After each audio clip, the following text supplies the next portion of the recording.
Bienvenue dans ce troisième épisode de cette série intitulée Écrit blanc sur noir.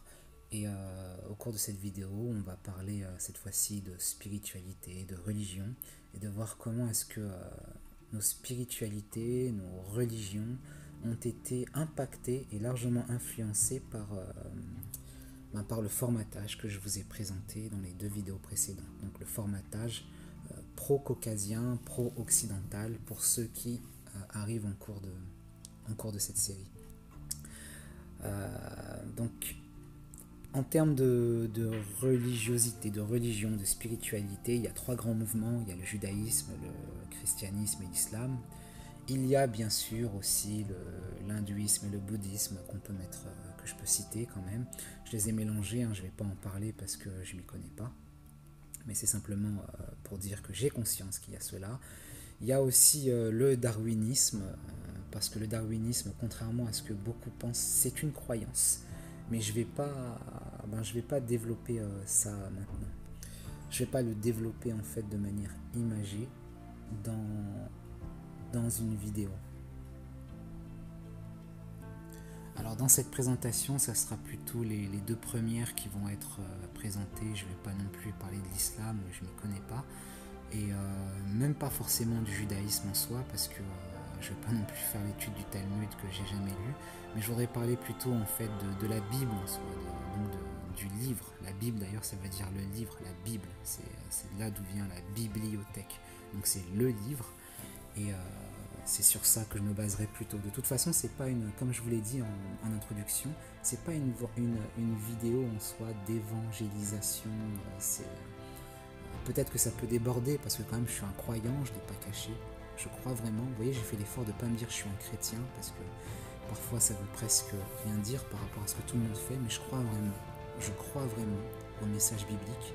Donc forcément ça va déborder, mais c'est pas mon but premier. Mon but premier, c'est vraiment de cibler, de pointer du doigt ce formatage pro-caucasien qui impacte en fait tous les domaines de nos vies, et donc particulièrement aussi notre spiritualité. Alors là par exemple, si je tape une recherche et que je mets biblical movie, ça veut dire film biblique, on constate que la plupart des personnages qui vont être présentés sont de type caucasien. Bon, je compte pas War Room, c'est pas un film biblique, mais c'est un film de croyants. La recherche l'a donné, un film de chrétien, un film chrétien, donc c'est la recherche qui le sort, mais ça n'a rien à voir. C'est pas ce que je veux représenter. Je veux plutôt parler en fait des personnages bibliques dans l'Ancien Testament. Et même dans le Nouveau Testament, mais là particulièrement dans l'Ancien Testament, on voit que tout le monde est très très caucasien, tout le monde est particulièrement occidental, européen. On a par exemple ici Noé donc, qui est forcément occidental. C'est ce que nous met dans la tête Hollywood, donc après c'est la vision qu'on a, nous dans nos têtes quand on lit les écrits, qu'on y croit ou pas, c'est pas la question encore. J'espère qu'il y a des non-croyants qui regardent mes vidéos, qu'on y croit ou pas, ça fait partie des livres à lire, et donc quand on lit le livre, on a l'impression d'avoir ce genre d'image-là. Voilà les personnages, qui sont, dont il est question dans la Bible, les personnages bibliques.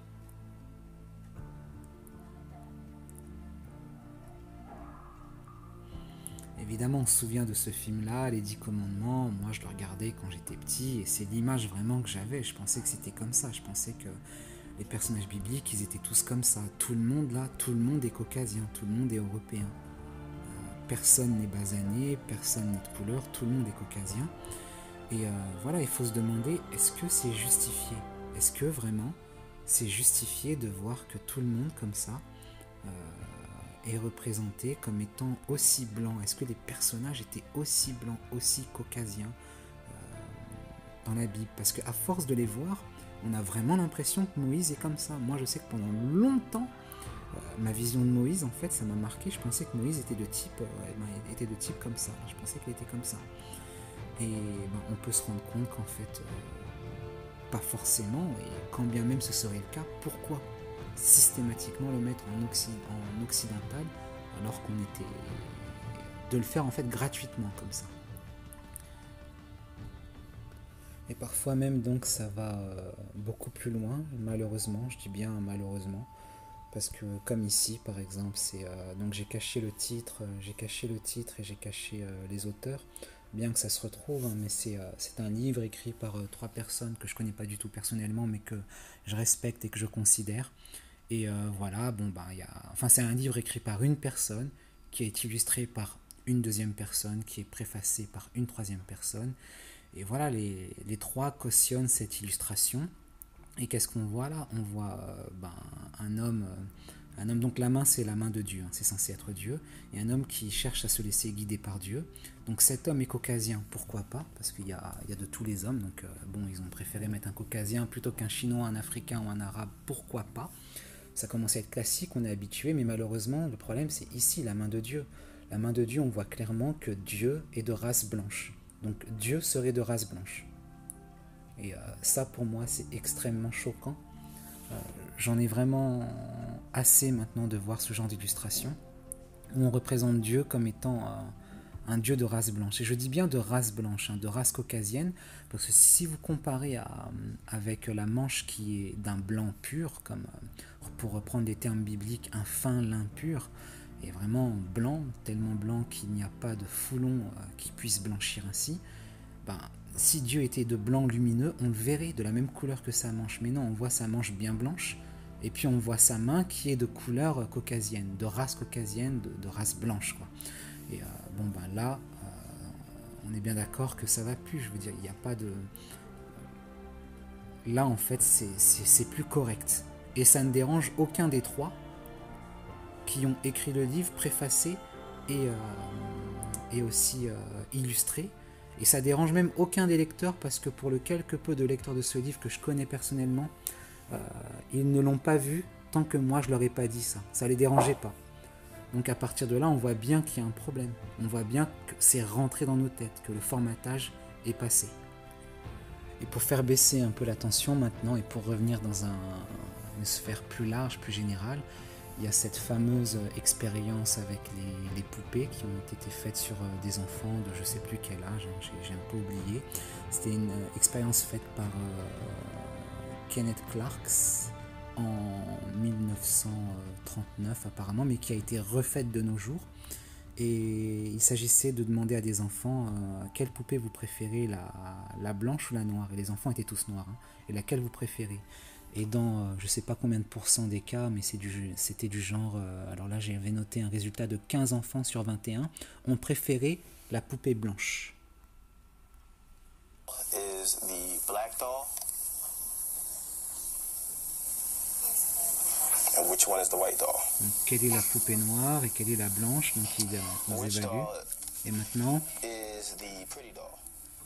quelle poupée est la belle? Et elle pointe la blanche. Quelle poupée est la belle poupée? Toujours la blanche.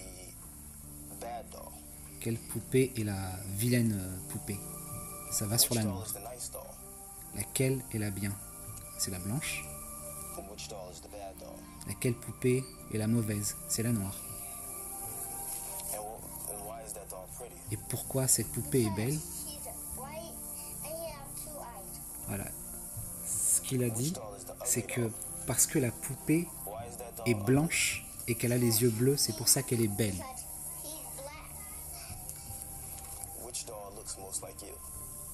Et quelle poupée te ressemble plus? Et elle a du mal à accepter que c'est la noire, quoi.